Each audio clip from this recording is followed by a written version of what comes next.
Bueno.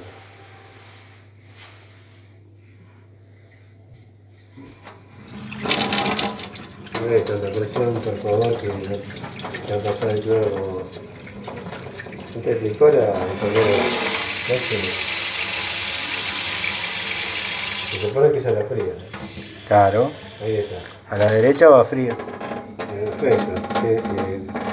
No tenemos cosas, ¿se lo quiero tirar si tiene? ¿Qué necesitas? Un precinto.